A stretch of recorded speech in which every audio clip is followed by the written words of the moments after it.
Mapagpalang hapon sa inyong lahat at maraming salamat po sa inyong patuloy na pagsuporta sa ating munting channel at sa panibago nating paglalakbay kasama ang ating mga antingero at kaibigan sa alias itim na hunyango, ang pinakamapanlinlang na antingero. At kung inyong natatandaan sa ating nagdaang kabanata ay hiniling ko po ang inyong tulong upang malaman natin kung ano nga ba ang posibleng maging katawagan sa ating mga subscribers at ang top 3 priorities po natin o ang top 3 na nakita ko po na maaring pagpilian po natin. Una na ay ang kaanting. Ang isa po ay kaproyekto. At ang aking personal selection naman po na ipinasok ko sa entry ay ang nilalang o mga nilalang. Kaya naman po pagpipilian natin ang tatlong ito sa susunod nating video or sa susunod nating upload. Sana po ay maka-attend ang lahat ng ating mga subscribers sa gagawin nating premiere dahil magkakaroon po tayo doon ng poll kung saan pipiliin natin ang may pinakamataas na vote para sa katawagan sa ating mga subscribers. Gayun din po, maraming salamat sa mga members o nagpa-member sa ating channel at nagpaabot ng kanilang suporta o additional support upang magawa nating tuloy-tuloy na mailahad at makapaglapag ng mga storya. Sa ating nga pong nagdaang kabanata, kung inyong natatandaan ay nakaharap na nitong sila Zen ang pangkat ng mga hanagob kasama ang supremo nito. Subalit sa kanilang labanan ay nalantad na hindi pala mismo ang supremo o ang kanang kamay nito ang dapat nakatakutan nila o ang pinakamalakas sa lahat ng mga aswang na ito. Dahil sa kabila ng puwersa ng mga ito, may isa pang nilalang ang nasa likod ng lahat ng kaganapan. Ito ay ang nilalang na si Irshak na hindi pa rin malinaw kung talaga bang purong hanagob ang kanyang kapangyarihan o baka naman may halo pa siya ng primordial dahil nga ayon dito kay Valentina, ang kakayahang ginamit nitong si Irshak ay kakayahang tanging dapat ay ang mga primordial o mga vampira lamang ang nakakaalam kung paanong paganahin, kung paanong gamitin at kung paanong magagawang mapaminsala kontra sa mga kalaban. Dito ay kaharap ni Zen ang naturang nilalang habang itong si Valentina naman ay nasa kanyang likuran upang protektahan siya at depensahan laban sa mga kulay pulang nilalang na kung matatandaan nyo, kakayahan din ito na maaring magawa ni Valentina ang magtawag ng kanyang hukbo, ang pulang hukbo upang makipaglaban sa kanilang mga katunggali. Animoy ganito din ang ginagawa ni Irshak habang naroroong ang kanyang atensyon naman ay nakatuon dito kay Zen. Kaugnay nito ay ang sama-samang paglalabanan nila. Katulong itong si Fred na patuloy na hinaharangan ng mga naglalakihang nilalang na nasa labas ng kanyang dome. Hinaharangan ng mga puting krus habang sila Kulas naman abala na sa pakikipaglaban sa ilan pang mga hanagob na naroroon. Mukhang seryosong laban na talaga ito ah. Huwag na huwag kayong papayag na matalo tayo ng mga aswang na yan. Teka nga lang. Uy, boycotting. Ano bang dapat namin gawin? Ano ba talaga mga kahinaan ng mga hanagob na yan? At saka, sino ba yung matandang kalaban ni Paring Zen? Bakit parang ibang presensya niya at ang lakas-lakas niya? Aba, malay ko. Hindi ko pang nakikita ang nilalang na yan. Madalas ay kasama ako ng Supremo. Ngunit ni minsan ay hindi ko pang nakitang nagtungo yan sa aming Supremo. Hindi kong nakita ang kanyang presensya, kaya nga nagulat ako. Natila yata mas malakas pa siya kumpara sa Supremo. Mag-iingat kayo dahil nararamdaman ko ang puwersa na para bang nagmula sa mga primordial, mga sinauna. Mukhang hindi kakayanin niya ng kasamahan niyo ng mag-isa. Kung ako sa inyo, gawin niyo ang lahat upang matulungan siya bago pa siyang mapulbos ng nilalang na yan. What? Ibig mong sabihin, gusto mong tulungan namin si Among Zen? Are you kidding me? Sa aming lahat, siguro siya ang pinaka-capable para makipaglaban sa mga kagaya nila. Makakasagaba lamang kami kung kami ang tutulong. Lalong-lalo na, hindi pa naman namin nakukumpleto yung mga pagkikipag-ensayo dito kay Sir Ed at kay Ninang. Paano naman namin gagawin na kalabanin yung kagaya niyan? Ang lakas-lakas kaya niyan is so strong. Oo nga, paano naman namin kakalabanin yan? Hindi nga namin alam kung saan nagmumula yung kapangyarihan niyang kulay pula. Mabuti na lang nandito si Valentina. Alam mo ba, Boy Kuting, kung labanan lang naman ng mga kagaya niyang nilalang, wala nang ibang dapat na asahan tayo kundi si Valentina. Hindi mo yatang naitatanong, isa siyang primordial na vampira. At ang mga kanyang pag-atake, siguradong walang talab sa kanya. Kanya nga lang. Akala ko ba aswang nahanagub yung kalaban ni Paring Zen? Paano nagkaroon siya ng kanyang kakayahan? Hindi ba parang yung mayroon pang vampira lamang yan? Oo nga, nakita ko na din yan nung mensan. Every once in a while, nagamit naman niya nung Peking Valentina nung nakipaglaban sila dun sa mga Diablo. Hindi ba pa rin ko last natatandaan mo yung gamit ni Ono? Oo nga, yung Peking Valentina na nakakampi namin. Akala talaga namin siya yung legit. Tapos malaman-laman namin pinapaikot lang pala kami ng nilalang na yun. Mabuti na lang napatalsik yun ni Paring Zen. Pero seryoso ako. Mukhang malalakas ang mga hanagob na naririto. Lalong-lalo na yung pinuno nila Akala ko naman yung Supremo yung nakakatakot dito. Mukhang yung matandang yan ang nakakatakot. Ano kaya mga gagawin ni Paring Zen para matalo yan? Yung mata niya, yung kakaibang beautiful eyes niya, tapos ano pa ba yung mga marka niya sa braso? Ngayon natin makikita kung anong pagsasanay ang ginawa niya. Tama naman, ang humanga kayo dyan sa kaibigan niyong binata. Pero wag niyong kakaligtaan, nasa laban din tayo. At may mga hanagob ang nag-aantay ng oportunidad upang tapusin tayo. Kaya naman pakiusap sa inyong dalawa. Ituon nyo ang atensyon nyo sa mga aswang na naririto sa paligid natin. Hindi nila maaaring malapitan si Bellatrix. Narinig nyo naman ang sinabi ng matandang kasama nila. Oras na makuha nila si Bellatrix, oras na makain nila ito. Ang karapatan sa Hortus Benedictus ay tiyak na mapupunta sa kanila at magkakaroon tayo ng problema. Napakalaking problema nito. Dahil kung hindi natin magagawang sapat ang inyong mga kakayahan, maaaring habang buhay na tayong makulong dito. Pero, naisip nyo ba? Ano ba ang gustong gawin ng mga hanagob na yan sa loob? Hindi naman sigurong dahil sa mga mutya lamang. Tiyak ako, may iba pang bagay ang nagbibigay ng interes sa kanila para sumugod, para gustuin yung gantong pagpatay sa mga taga-tribo. Isa pa. Sino ba yan? Alam mo bang itsura niyan? Alam mo bang katangian niya, Ninang? May ideya ko, pero hindi ko masasabi na tama ito. Pero sa tingin ko, ang isang yan ay tunay na vampira, isang primordial, ngunit walang katiyakan kung bakit kumakampi siya sa mga aswang. Hanggat kasama ito ng iyong kalaban, namimiligro tayo. Ayoko mang aminin, ngunit sa tingin ko, tunay na malakas nga ang nilalang na yan. Tila yata ang mga gawin niya, ang kakayahan niya, maging ang kapangyarihang ipinapamalas niya, ay hindi nagmula sa isang purong aswang lamang. Valentina, kakailanganin ko ng tulong mo dito. Tila yata desidido ang nilalang na yan na makuha ang pinuno ng tribo. Tila yata ibig niya na mapagtagumpayan ang mapasok ang Hortus Benedictus. Kaya naman nakasalalay sa atin ang kinabukasan ng islang ito. Alam ko yon. Pero Zen, huwag mong kakalimutan.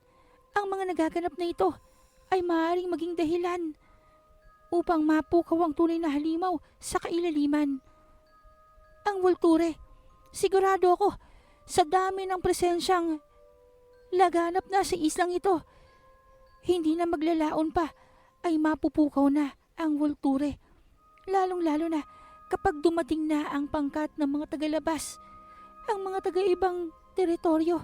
Sigurado ako, hindi lamang ang kagaya ng primordial na nasa harapan natin ang magiging problema natin.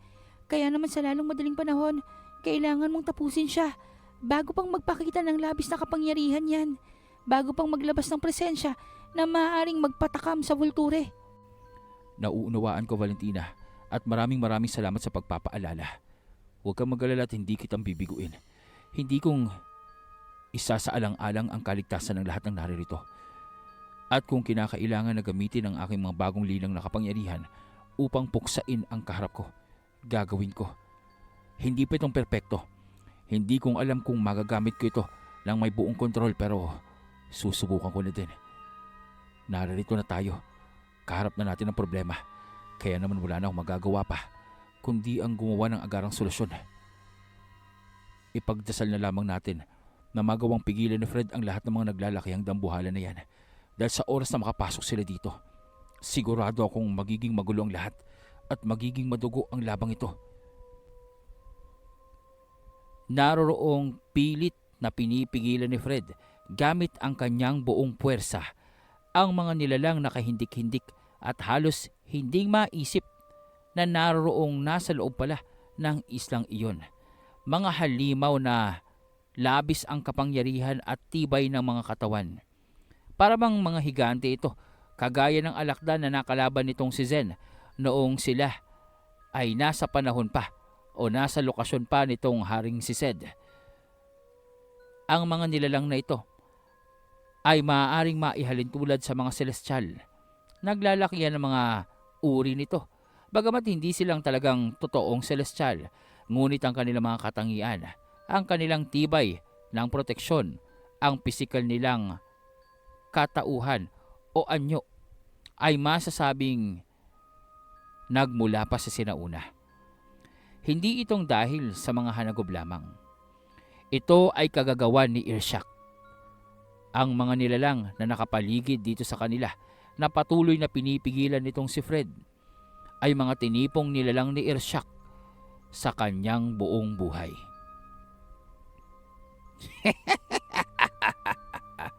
At talagang may tibay ka pa ng kalooban upang harapin ako. Marahil ay hindi mo pang napagtatanto na malayong malayo ang iyong kakayahan. Ako si Irshak, ang primordial na vampira ng sinauna.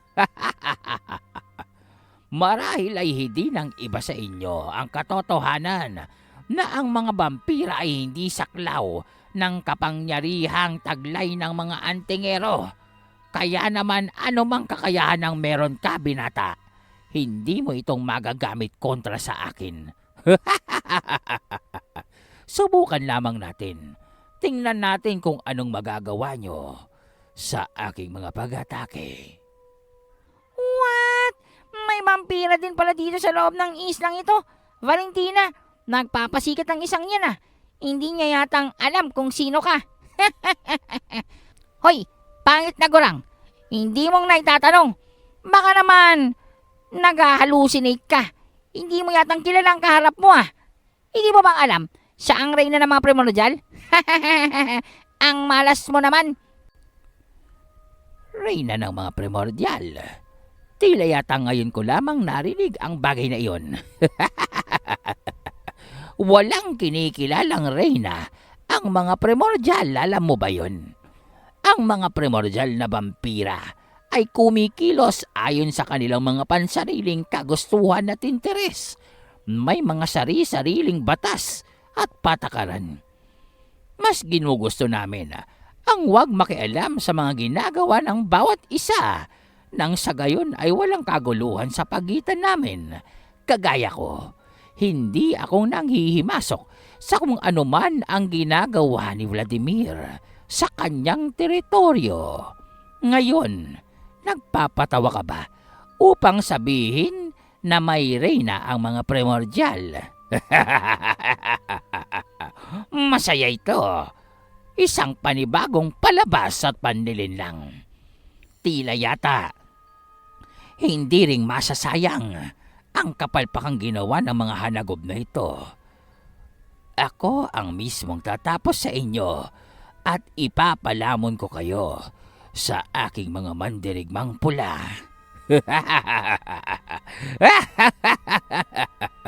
Manahimik ka. Napakasakit sa tenga ng boses mo.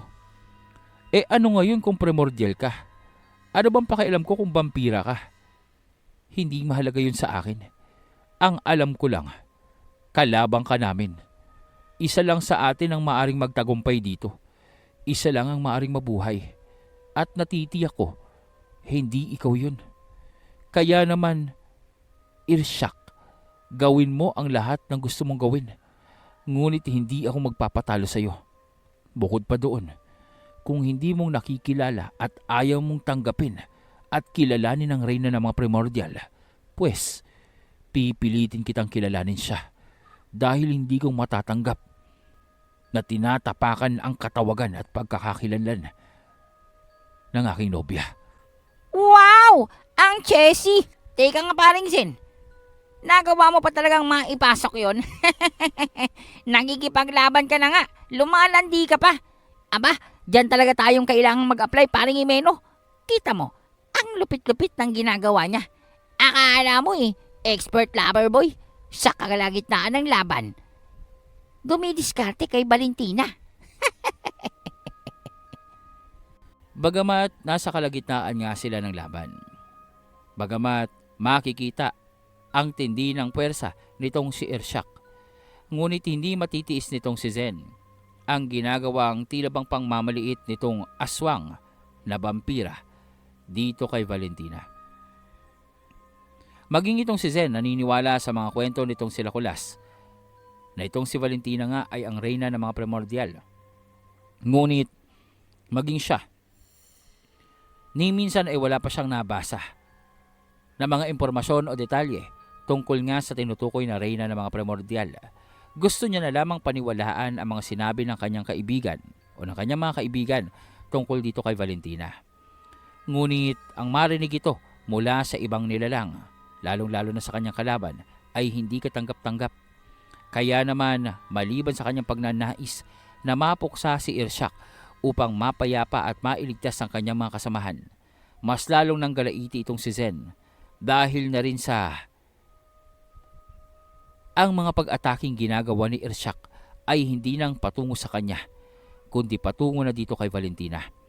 Napansin ng primordial na vampira na tila yatang kayang-kayang sabayan nitong si Valentina ang mga pulang mandirigma. Kaya naman sa pagkakataong iyon, imbis ng si Zen ang kanyang asintahin, ibig niyang pabagsakin ang dalaga. Ibig niyang tapusin ito nang sa gayon mawala ang kanyang pangamba, ang kanyang pagkabahala, lalong-lalo na batid nitong si Irshak na wala dapat sino man ang may kakayahang salungatin o banggain ang kanyang mga pag-ataking gamit ang mga pulang mandirigma. Ito ay sa kadahilanan na anumang uri ng mga kapangyarihan ng engkantasyon nitong mga antingero ay hindi tatablan ang kanyang mga kampon. Dahil nga sa gawa ito sa dugo at pisikal na enerhiya. Ngunit maya-maya pa, nang makita nitong si Valentina na naguramentado na itong si Zen at tila bang hindi nang makontrol ang galit sa kanyang isipan, gumawa ng paraan itong si Valentina. Pasensya ka na, Zen. Pinipilit kong wag ipakita ang tunay kong kakayahan at kalakasan. Inaantay kong marating mo ang rurok ng iyong potensyal pero tila yatang kailangan kong kaharapin ang nilalang na ito gamit ang aking sariling katangian. Huwag kang mag-alala, Valentina. Nauunawaan ko. At alam ko naman kung ano ang tunay mong kakayahan. Hindi mo nang kailangan pang magpigil. Hindi mo nang kailangan pang isipin ang aking mararamdaman. Dahil sa pagkakataong ito, anumang lakas na meron tayo, kailangan natin gamitin upang matapos ang mga kalaban. Mas mahalaga iyon kumpara sa dignidad at sa kaligayahan ng iilan lamang. Kaya naman, gamitin mo ang kasagaran ng iyong kakayahan. Tapusin mo ang mga pulang nilalang na yan. Talaga ba? Iniisip niyo ba na magagawa niyong tapusin ang mga nilalang ko? Anong akala niyo sa mga sarili niyo? Mga primordial? Sa tingin niyo ba may kakayahan kayong kagaya sa akin? Malamang kung primordial kayo, baka maniwala pa ako. Ngunit mga antingero lamang kayo. At sasabihin mo pa, kaya kong tapatan ng kakayahan ng babaeng yan. Hunghang kahibangan yan. Tingnan natin kung kaya niyo pang tapatan ng mas marami pang nilalang na nagmula sa aking kapangyarihan. Magsibangon kayo! At doon, hindi na lamang ang mga pulang mandirigma o nilalang ang makikitang lumitaw. pagkus.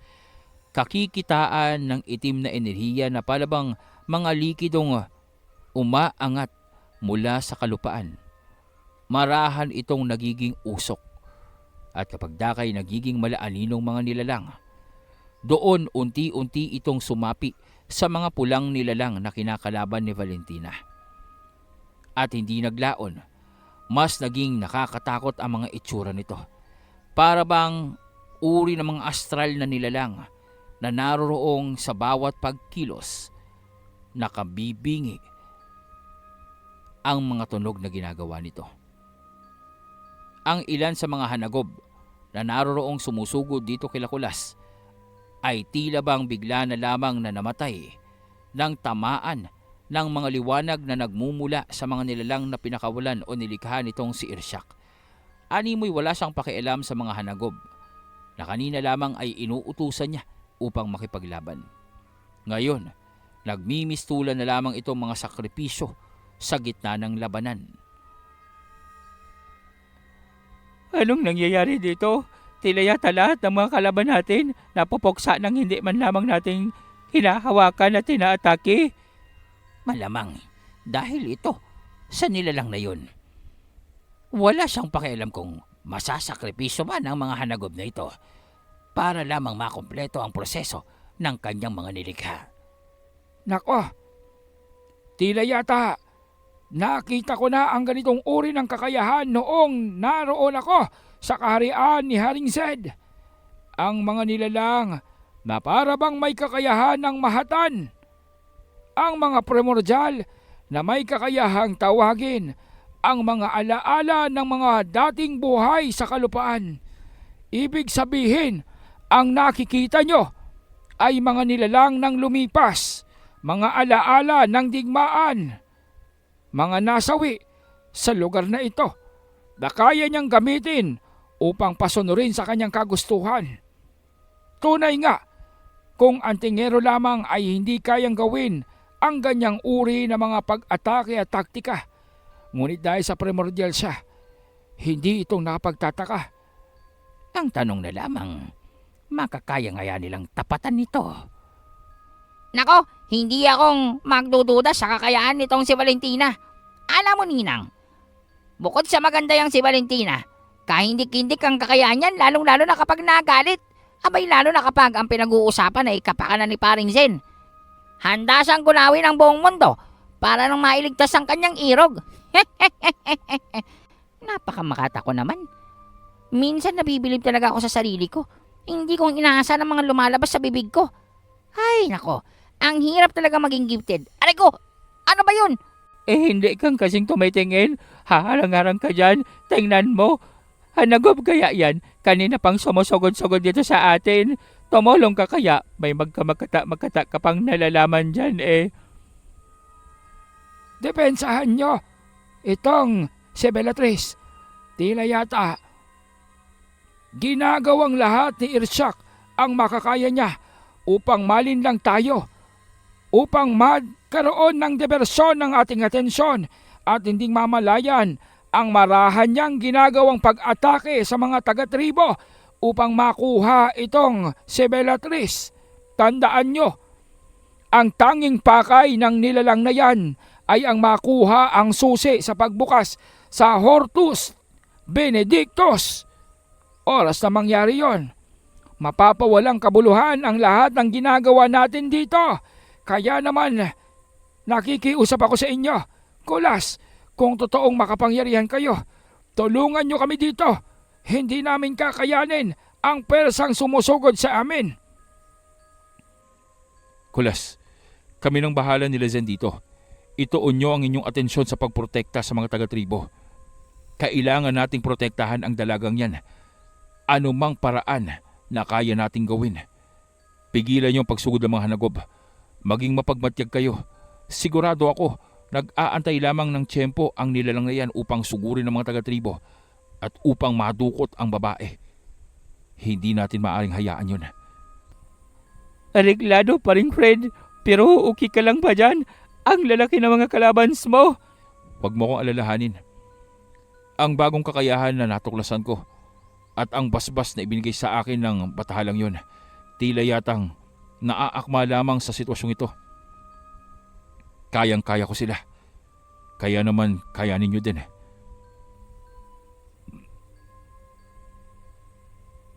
Doon ay makikita ang aparisyon ng kanyang mga gabay.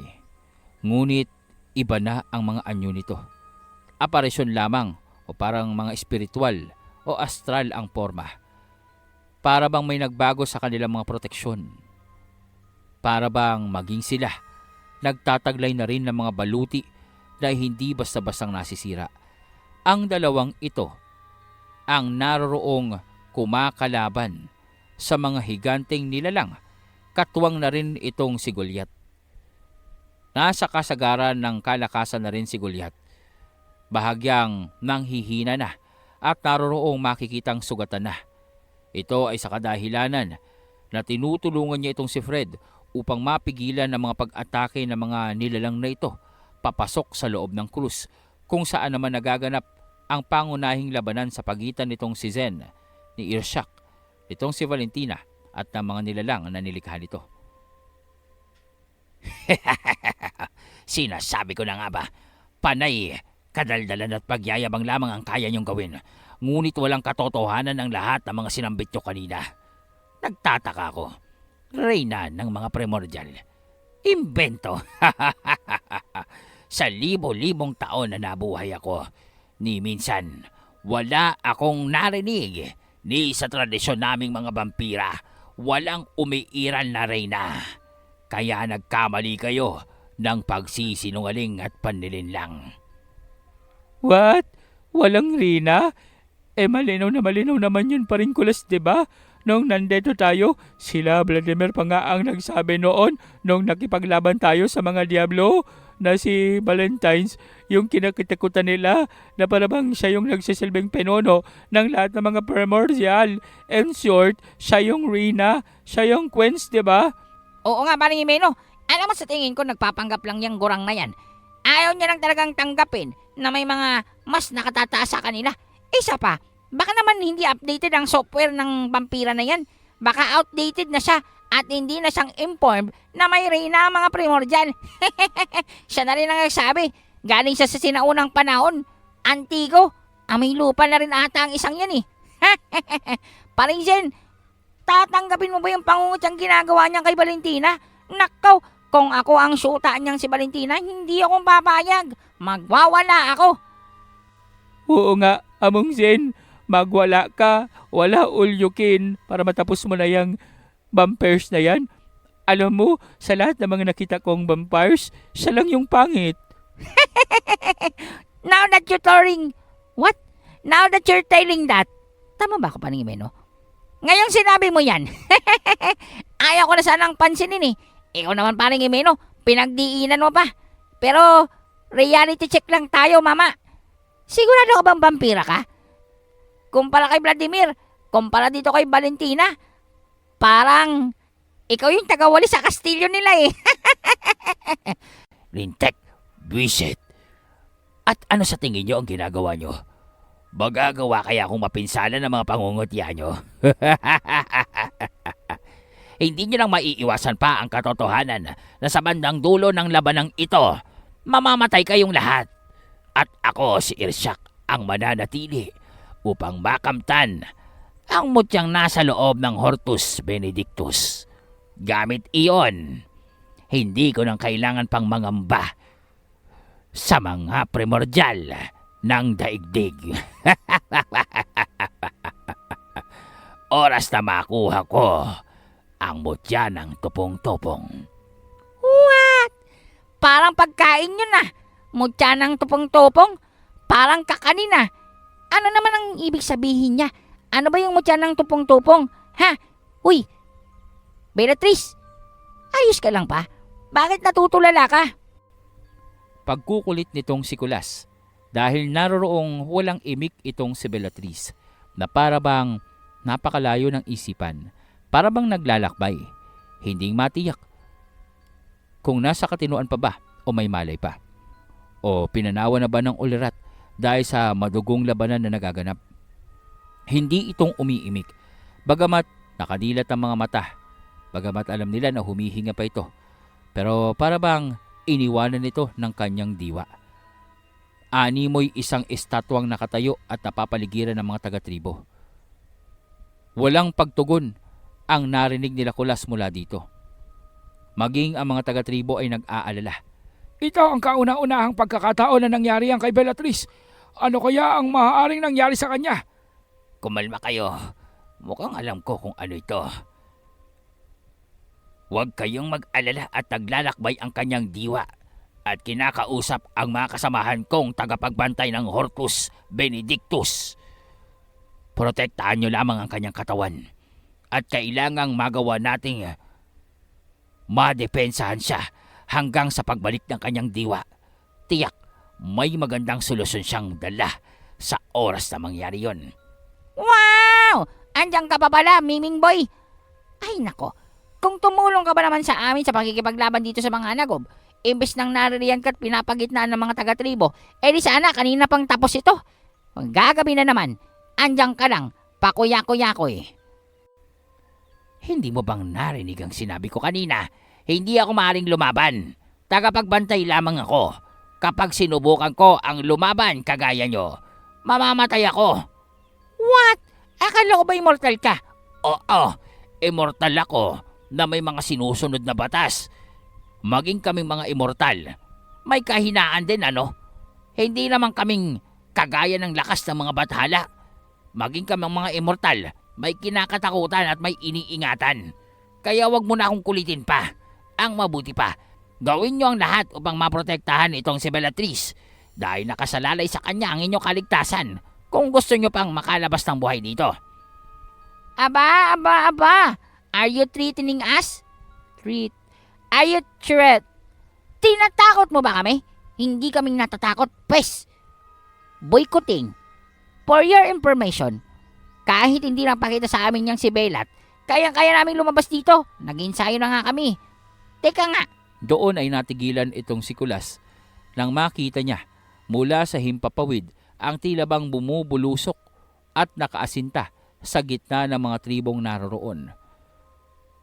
Imbis nang makipagdaldalan pa siya dito kay Boboy, mabilis na nagpalit ng anyo itong si Kulas sa pagkadyablo niya.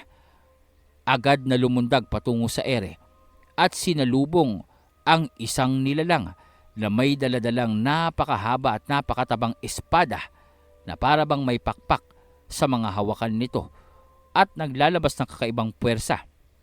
Naglalabas ng ibang enerhiya. Hawak-hawak ito ng malaking uri ng aswang. Kwadrado ang mukha. Napakalaki ng bunganga nito. Nanlilisik ang mga mata at ang kaibahan nito, naroroong tuloy-tuloy ang paglaki ng katawan habang tumatagal. Huli ka, boy. Akala mo magagawa mong ma-assassinate ang si Bellat, ha? Saan ka bang nanggaling at tilang hulog ka ng langit kahit na mukhang demonyo ang pagmumukha mo, ha? Mahusay. Nagawa mong masalo ang aking pag-atake. Hindi kong hinaasahan yun.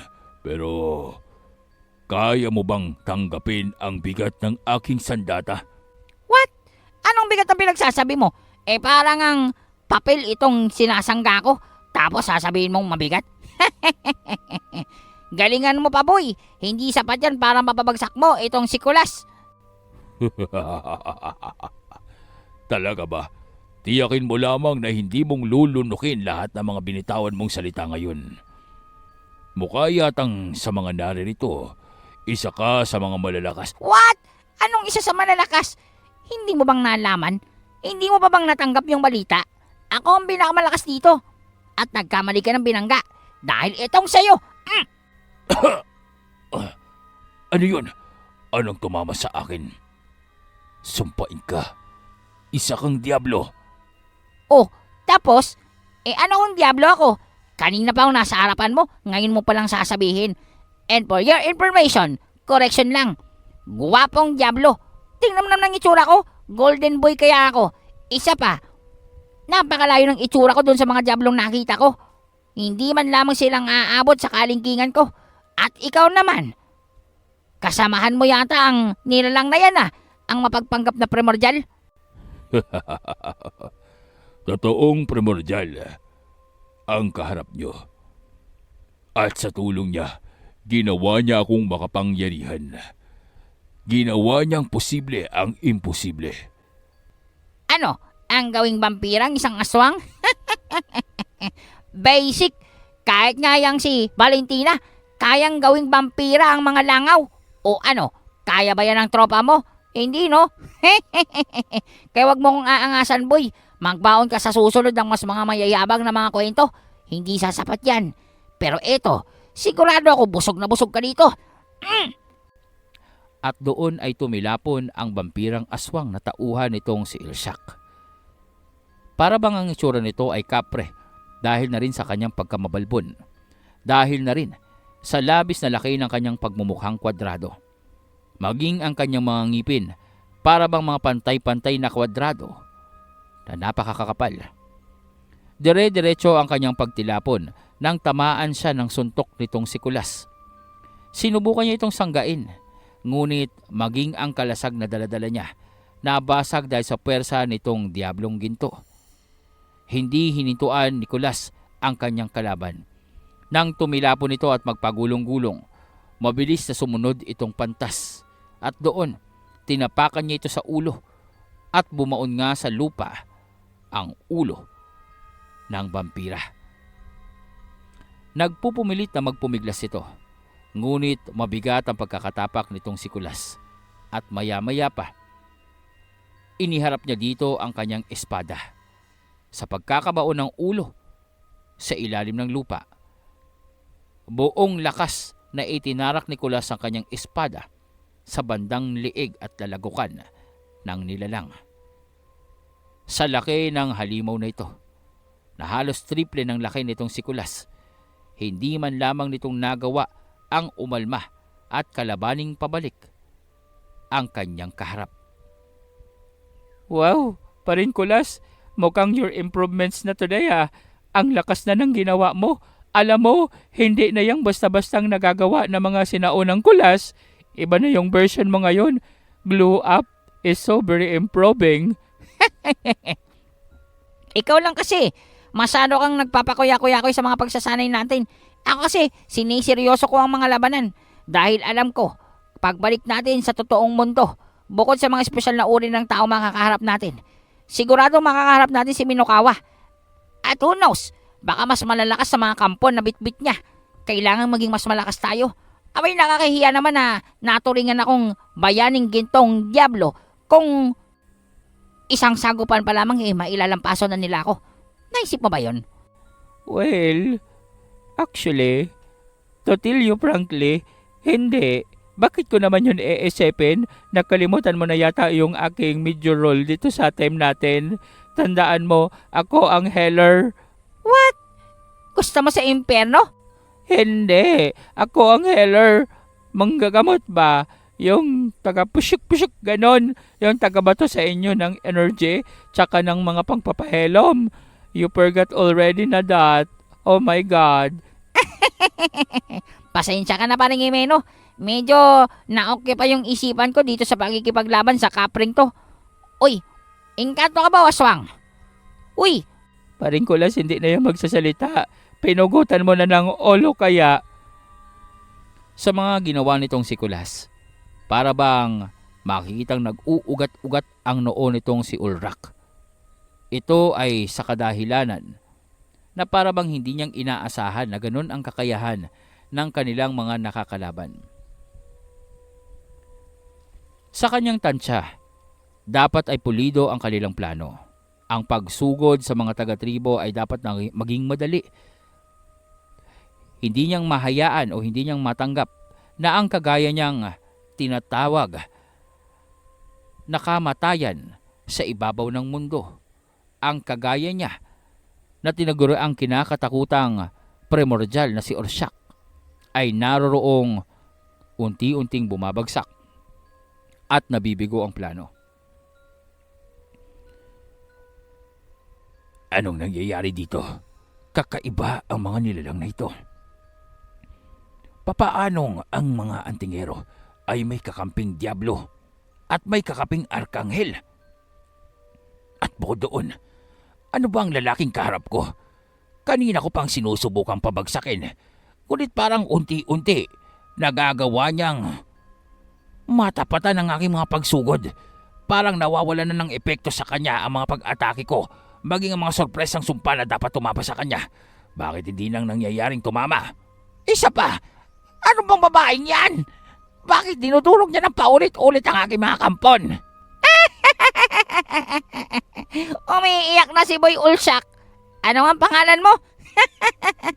Sinabi ko naman sa'yo, Reyna ng mga mandudurog, Reyna ng mga primordial yang si Valentina. Kaya durog ka sa kanya. Ginalit mo na yan eh. Tapos kakalabanin mo pa yung lover boy niya. Ay nako, nagkamali ka talaga ng desisyon mo sa buhay. Kung ako sa'yo, aalis na ako dito. Mag-iimpake na ako at magpapakalayo-layo. Matutulog ako sa magandang kabaong, kagaya nung tropa mong si Vladimir. Hindi ito ang labanan na dapat para sa iyo. Nasa maling lugar ka, sa maling pagkakataon, at maling mga nilalang ang kinakaharap mo. Malas mo lang, naopera ng alay itong si Kulasma friend ng isang manok royal. Kaya naman gagawin ko ang lahat para maipagtanggol ang tribo at itong si Belat. Oo nga, ipaglalaban namin itong si Bilat kahit na anong mangyari, hindi mong mahawakan si Bilat. Hoy, Jimeno, nakakalimot ka na yata. Ayusin mo, manggagamot ka at hindi man dirigma. At anong ipagtatanggol mo si Bellatrix? Hindi ba't sinabi ko sa iyo? Panatilihin mong distansya sa babaeng yan? O baka naman gusto mong tayong mag-usap na dalawa? Oo nga, sabi ko nga, dito lang talaga ako sa medyo malayo. Nakikiread out lang ako. You know, kailangan kong manggamot na mga kasamahan natin. Baka sabihin nila, irresponsible akong healer. Ikaw naman, bibibing, nagagalit ka kaagad kahit naman istatwa lang yung nandito. Huwag ka nang magsilos. Ha? Ako? Nagsiselos? Sinong pinaglololoko mo? Hindi ako magsiselos sa ganyan ano? At saka, ang gwapo mo naman para pagsilosan. Ewan ko sa'yo. Ganun ba? Hindi pala akong gwapo sa paningin mo. Akala ko ako lang kasi ang gwapo para sa'yo. Akala ko ikaw ay akin. Totoo sa aking paningin. Hehehe, hindi pala yun. Paring Kulas, lumaban na tayo. Gusto kong magwala. Nako, Bebebing, sinaktan mo yung damdamin ni paring Imeno. Minsan pa naman lang yung makarinig ng mga pagtawag sa kanya't pagpuri na gwapo. Tapos sasabihin mo hindi siyang gwapo. Siguradong lalamang dito si Bellatrix. Hoy, Jimeno, hindi ba't nag-usap na tayo? At tigil-tigilan mo ako sa pagdadrama mo? Anong makikipaglaban? Ayaw mo naman na makipaglaban at ayaw mo na karahasan. Oo nga, pero sabi mo hindi akong gwapo. Okay lang, makikipaglaban ako dito. Tapos masasaktan ako. Tapos baka masaksak pa ako ng mga kalaban, magdurugo ako. Hindi ko magagamot yung sarili ko, maghehengalo ako. Kapag nangyari yun, di mag-aalala yung mga nag-aalala sa akin. Tapos lalapit si Bellatrix kasi mag-aalala siya sa akin. Tapos sabi niya, love niya ako. Siguro naman kaya mo yun kasi sabi mo, hindi naman akong mahalaga sa'yo. Hindi nga akong pugi. O pag nangyari yun, baka yung ginamit sa aking espada, may kalawang, di natitano ako. Sige lang, okay lang. Sana maalala niyo ako kapag pumanaw na ako, bebebeng. Ang layo nung naabot ng kwento mo paring Imeno ah. Ang galing mo talaga. Mukhang nagmamana ka na sa akin. Mukhang natututunan mo na mga teknik ni Kulas my friend. Well. Hindi ka bang nakukonsensya dun, bebebeng? What if mangyari nga yun? At may kalawang yung espadang isinaksak sa kanya. Kapag nangyari yun, pati ako malulungkot. At kapag nalungkot ako, baka hindi akong kumain ng kaunti. O, baka maimpacho ako at wala pa namang ospital dito. Sige, Hep. Teka lang, itigil nyo na nga yung dalawa. Nakakainis naman kayo. Oo na, gwapo ka na. Tumigil ka na sa kadramahan mo. Para lang yun. Ang layo ng narating mo't namatay ka pa. Talaga? Ano nga yon? Hindi kong narinig. oo nga, kahit ako hindi ko narinig yun. Narinig mo parang Jimeno? Hindi. Ano nga yun, bebebeng? Gwapo ka. What? I cannot hearing you. Gwapo ka nga. Ay, Paring Imeno, mukhang galit at napilitan na. Oo nga paring kulas. Tara, magwala tayo. Ano ba? Sabing gwapo ka nga, halika nga dito. Hoy, ang lalandi nyo. Nasa labanan tayo. Beng, ayusin mo naman ang sarili mo. Pigilan mo yung nararamdaman mo. At marami pang aswang ang sumusugod sa atin. Tingnan mo, pagod na itong si Ed. At pagod na din ay ang si Goliath. Habang kayo, abay pag-ibig ang pinag-uusapan nyo. Nakakalimutan nyo yata nasa gitna tayo ng labanan. Ako pagod na pero ayos lang. Basta kita ko masaya kaibigan ko. Gwapo ka, Ibido, gwapo. Maraming salamat sa iyo, Goliath. Oh, lumaban na tayo parang Imeno. Tapos na yung tantrums mo ha. Well. Nasaan na nga ba tayo? Asan na ba yung mga kalaban ko dito? Bakit parang walang gustong lumapit sa akin? Paring kulas, andyan sa espada mo yung isa nakasabit. Hindi mo bang namalayan? What? Uy, anong ginagawa mo? Bakit nakatusok ka dyan sa espada ko? Ang careful mo naman. Bakit tumama ka dyan? Nang, ako nang bahala sa mga narito sa kaliwa. Kayo nang bahala sa kanan. At ikaw parang Imeno, bahala ka sa buhay mo. Bye! Ayun na, sumusugod na ang payaso. Pisan nyo! Sigurado ako yan ang may kagagawa ng kamatayan ng 30 mga kasamahan natin. Mag-iingat kayo. Ihanda nyo ng patibong natin at sa oras na lumapit siya, siguradong mahuuli natin siya at magagawa natin siyang katayin. Ep. Sinong kakatayin mo? Andito lang naman ako sa likuran mo at narinig ko mga pagbabalak mo. Alam mo masama yan.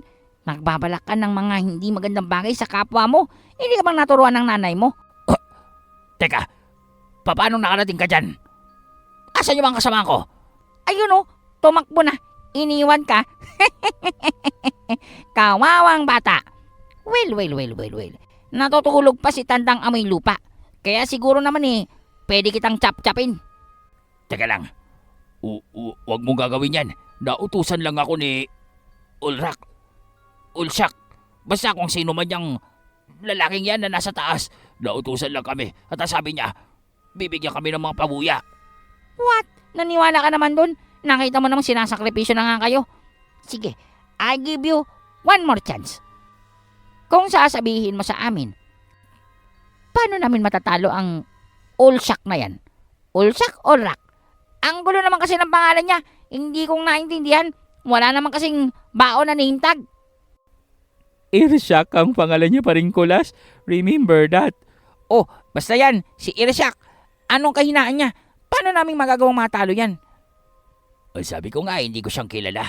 Ngayon lang yung nagpakita sa amin. Hindi ko nga namalayan, nakakampi pala namin yan.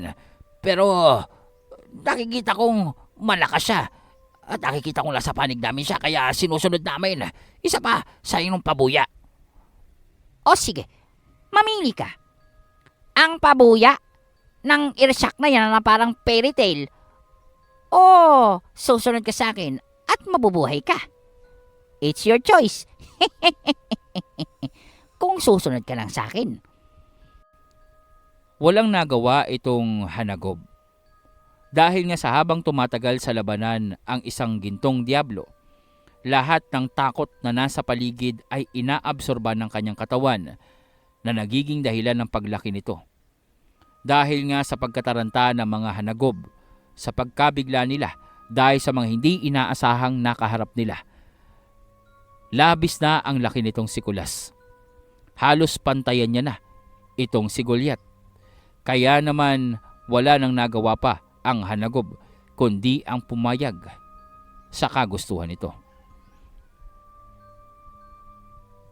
Suko na ako. Sige na, sabihin mo kung anong kailangan kong gawin. Gagawin ko, buhayin mo lamang ako. Huwag kang mag-alala. Alam ko naman na biktima lang naman kayo ng scammer na yan. Kaya huwag ka nang mabahala pa. Ang gusto ko lang malaman, ano ba kasi yung nasa loob ng Hortus Benedictus na yan na gustong-gustong makuha niyang si Irshak? Ang pagkakaalam ko talaga yun nga yung mutya ng tupong-tupong. Isa ito sa 3 mutya na nasa loob ng mahiwagang hardin. Oo, alam ko nga, nasa loob ng mahiwagang hardin. Pero ano bang tungkol dito na para bang handang gawin ng lahat ng nilalang na yan makuha lamang? Dahil sa ang mutya ng tupong-tupong, base sa pagkakaalam ko at narinig ko mula sa Supremo at sa kanyang mga pinagkakatiwalaang aswang, ay isang mutya na kayang kopyahin ang kakayahan ng iba, na kayang higitan nito. Kaya nga tinawag na tupong-tupong, ibig sabihin pagpapantay at paghigit. Oras na makuha ito ng isang nilalang at oras na tanggapin siya nito.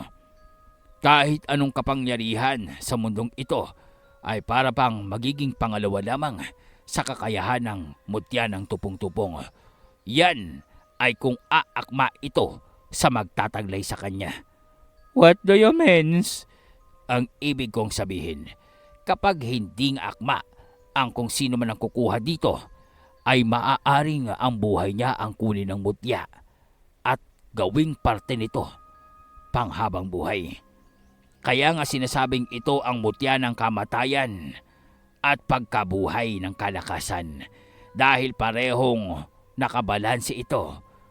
Kung malas ka, magiging sakripisyo ka sa loob ng mutya, at kung mapalad ka, magagamit mo ito. Ngunit walang katiyakan, dahil kahit nang magawa mong paamuyin ang mutya, magkakaroon ito ng sariling kaisipan at hindi maglalaon. Kapag nagumon ka na sa kapangyarihan nito, unti-unti kang kukonsumuhin hanggang sa mapangibabawan ka ng sarili nitong kaisipan. Ganon kahalaga ang mutya ng tupong-tupong na gustong makuha ng aming Supremo. Ibig sabihin, ang mutyang yon ay maaaring maging katapusan ng lahat ng mutya kapag napunta sa maling kamay. Sinong mag-aakala na may ganong uri pala ng mutya at hiyas ang umiiral sa islang ito? Tika lang. Wait lang. Mukhang nagiging matalino na ako ngayon, Nenang. May naiisip ako. Ano na naman yun, paring Imeno? Huwag mong sabihin na magtatantrums ka na naman. Hindi. Nenang, anong mangyayari kapag yung motya ng topong-topong nakain ng Voltore? Sa mga sinambit nitong si Jimeno, doon silang lubhang nag-alala. Dahil ang kalakasan ng mutyang iyon, sa oras na maabsorba ng isang nilalang na kagaya ng Voltore, ay maaaring lumikha ng magkakasunod na epekto sa mundo. Sa makatuwid, maaaring lahat ay maapektuhan nito at mawasak. Lalong-lalo na kung ito ay isang sagradong mutya na pinakaiingatan ng mga nagbabantay dito. Sa oras na makuha ito ng Voltore, tiyak maging sila hindi nang makakalabas pa sa 4 Krono Ikarsel. Walang kwenta. Masyadong mahihina ang mga nilalang na ito kumpara sa aking mga kampon. Ito na ba ang kapangyarihan ng mga primordial sa panahong ito? Nakakadismaya. Hindi sapat upang pag-aksayahan ng oras. Anong nangyari? Papaanong meron siyang kapangyarihang kagaya sa akin? Nagkakamali ka. Anong kapareho ng kapangyarihang kagaya sa iyo? Malinaw na malinaw. Mas makapangyarihan ang antas na tinataglay ni Valentina kumpara sa iyo. Napakalayo ng ginawa mo mga nilikha kumpara sa kanyang mga nilikha. Kaya huwag kang mag-ilusyon. Dahil kumpara sa kanyang kapangyarihan, parang laruan lamang ang ginagawa mo. Ngayon, yun na lamang ba ang kaya mong gawin? Dahil naiinip na ako dito. May gusto pa akong subukan. Pero kung wala ka ng ibang pag-atake pang kayang gawin at isipin, baka masayang lamang ito. Hoy, Zen! Pinibigyan mo pa ba ng pagkakataon ng isang yan para kalabanin ka at makagamit ng kanyang mga taktika? Huwag mo lang sayangin ang pagkakataon. Ngayong wasak na ang lahat ng kanyang mga kampon. Pagkakataon niya na ito upang tapusin siya. Magsabay na kayong dalawa ni Valentina. Ep. Ninang, ayusin mo yung bunganga mo. Ba't kang nakikialam sa labanan ni paring Zen? Hindi mo pang alam kung paano makipaglaban at ang estilo niyang si paring Zen sa pagpuksa sa mga kalaban niya. Kaya magantay ka na lamang. Isa pa, bakit naman tayo makikialam sa kanya? Busy tayo dito. At hindi namang nararapat ang pagtulungan ng isang kagaya niyan. Well. Nasa na ba yung mga hanagob dito? Pwede na ba akong umalis? Ay, andyan ka pa palang pala kaka. O sige, basta wag ka nang magpapakita malapit sa mga taga-tribo. Dahil oras na malaman ko yun, nakikita mo naman ang pagmumukha ko. Tutugising kita hanggang sa panaginip mo. Natatandaan mo ba ito? Nauunawaan mo ba? Oo. Ang totoo niyan, kahit sa sarili ko hindi na ako magpapakita. Pangako, aalis na ako dito. At doon ay matulin na lumipad itong hanagob. Habang si Kulas naman ay tawa ng tawa. Paring Kulas, bakit kang tawa ng tawa? Na-scam ko yung hanagob. Paanong na-scam? Di ba, ang sabi ko papalayain ko siya. Nakalimutan mo na ba paring Imeno? Nakakulong tayong lahat dito. Kung hindi ko siyang tutulungan, kung hindi siyang makakasama sa atin sa paglabas dito, gamit yung karsel, basta yung hawak kong kahon, hindi rin siya makakalis dito, di ba? Oo nga, you're so very bright on that. Kung hindi silang kasama natin, kapag ginawa mong aktibo yung 4 krono ikarselke, hindi rin silang makakasama palabas. Diba, Nenang? Tama. Kaya nga nagtataka ako kung anong pinagsasabi nitong si Kulas na palalayain niya ang mga hanagob. Well. Ayaw nyo nun, hindi na tayong mapapagod pang itaboy sila at kalabanin. Sila nang kusang nagtago. Isa pa, nararamdaman nyo naman siguro ang unti-unting pagyanig sa kailaliman. Gising na siya. Tama si Kulas. Mukha yatang hindi na nating maiiwasan pa ang pagbangon ng Volture.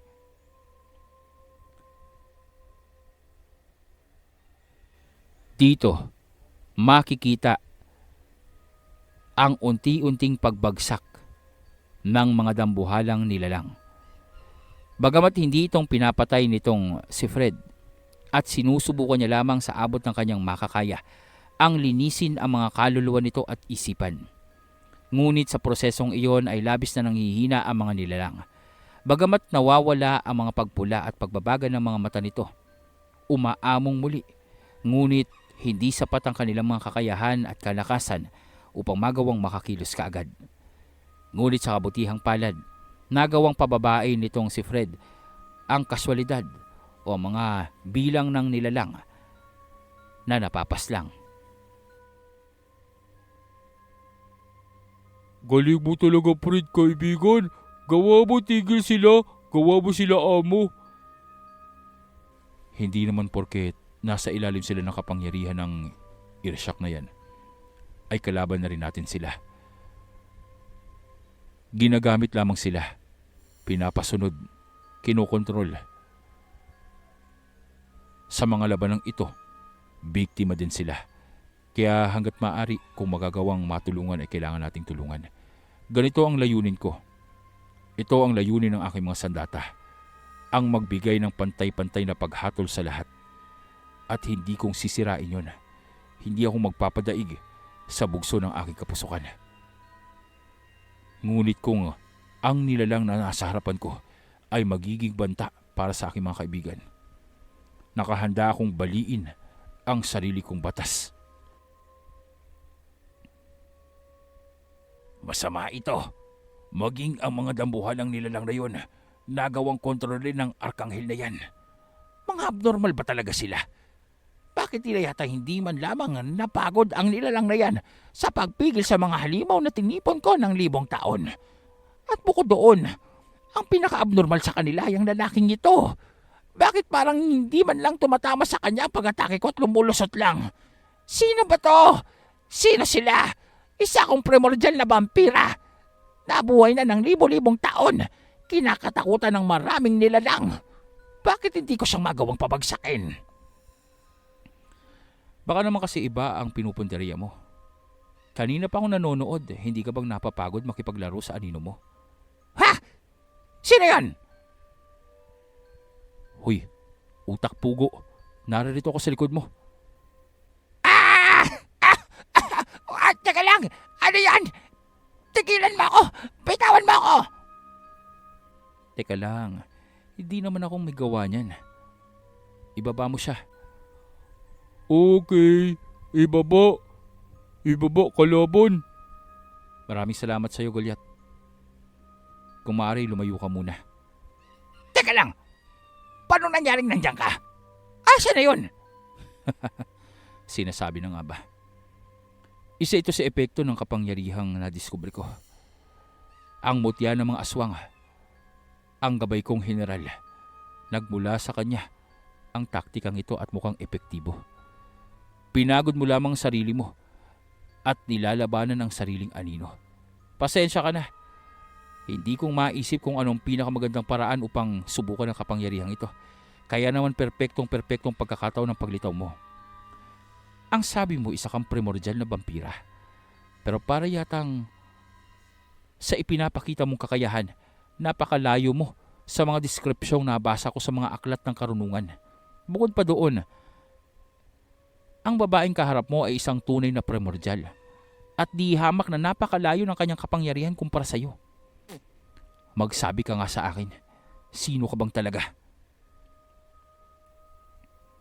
Unti-unting umaatras itong si Irshak. Hindi niya lang malaman pa kung anong gagawin niya. Para bang wala nang natira pa sa kanyang mga kampon. At maliban pa doon, wala na siyang tatakbuhan pa. Nakapaligid sa kanya ang buong grupo ng mga antingero. Hindi niyang alam kung paano itong tatakasan. Lalong-lalo na, para bang hindi niya pa rin maiproseso sa kanyang isipan kung papaanong kitang-kita niya naman na kinakalaban niya si Zen. Nakikita niya ang labis na pag-iwas nito sa kanyang mga pag-atake. May mga punto pa nga sa kanilang labanan na inaakala niyang mananalo na siya at mapapatay niya na ang binata. Ngunit papaanong naroon itong nakalutang sa itaas at tila bang pinapanood lamang ang kanyang pakikipaglaban. Ayon pa dito, sariling anino ni Irshak ang kanyang kinakalaban. Ito ay posible lamang dahil sa kapangyarihan ng mutya ng aswang na nakapaloob sa mata nitong si Zen. Ang epekto ng libu-libong kampong espiritual na aswang ay tila bang nagbago ng epekto sa katawan ni Zen.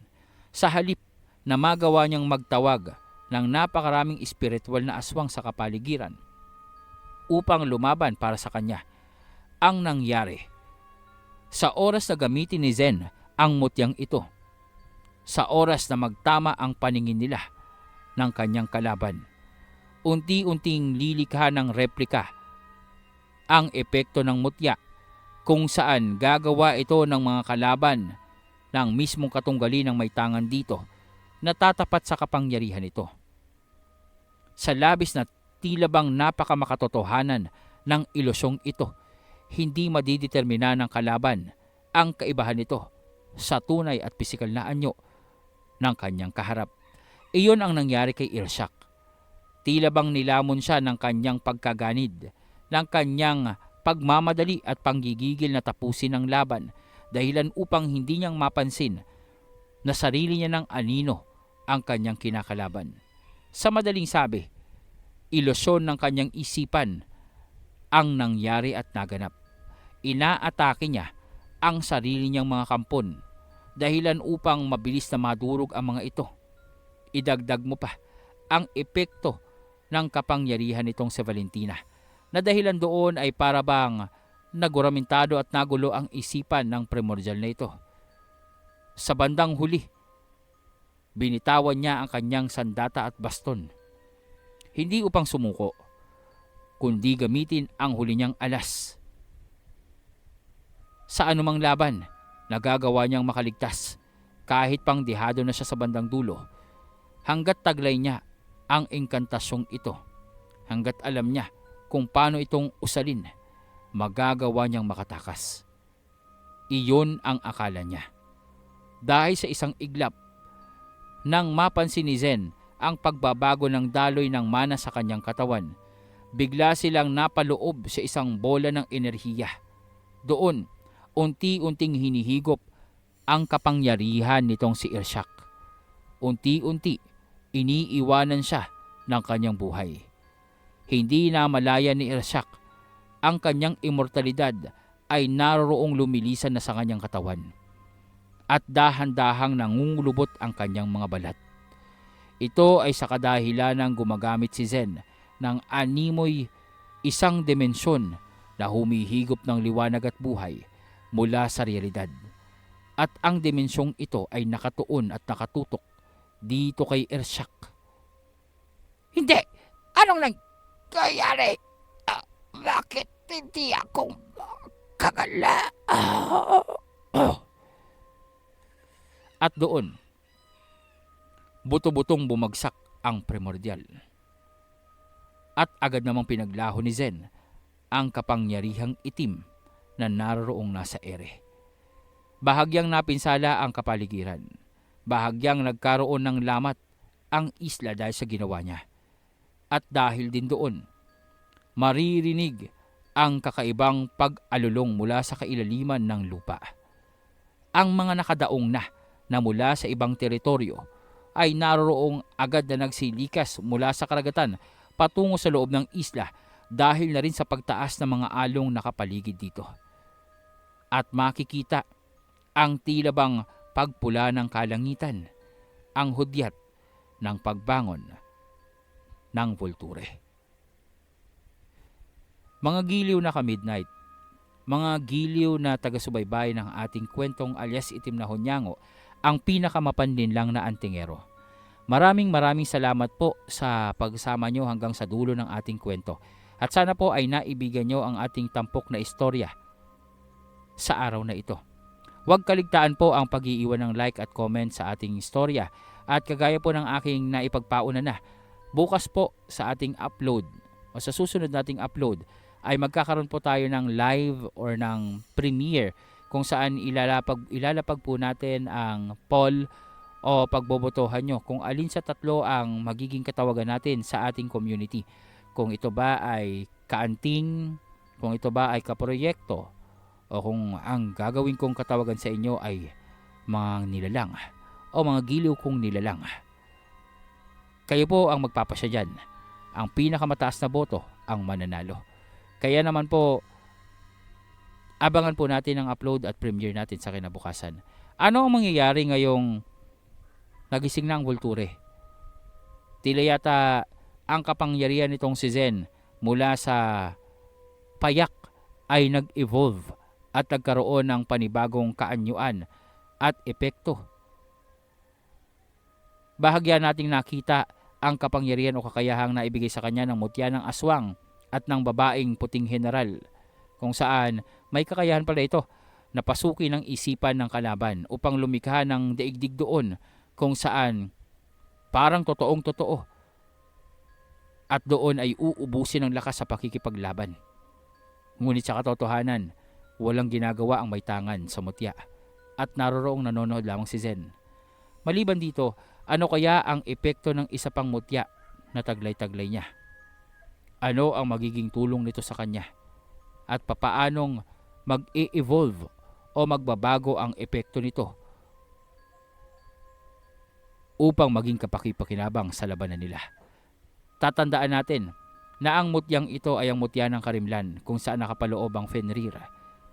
Kung ganon kalakas ang naging bagong anyo at kapangyarihan niya gamit ang aswang o ang mutya ng aswang, ano pa kaya ang kapangyarihang ipapamala sa atin ni Zen gamit ang mutya ng Karimlan? Yan ay malalaman natin kasama ng mga karagdagang pasabog, sorpresa para sa mga labanang magaganap. Sino ang unang magiging biktima ng Volture? At gaanong kalakas ito? Sino ang kakalaban sa kanya? Si Fred ba?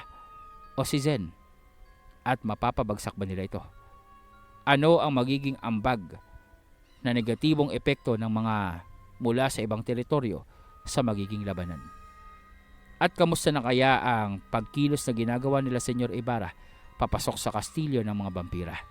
Lahat ng yan ay matutunghayan natin sa pagpapatuloy ng ating kwento. Kaya naman po, i-like, mag-comment at mag-subscribe na kung mahilig ka sa mga ganitong uri ng istorya. Sa muli po, magandang gabi sa inyong lahat at pagpalain po tayo. Ito pong muli si Sir Mar. Ito pong muli si Sir Mar ng Proyekto Aswang na nag-iiwan sa inyo ng magandang gabi.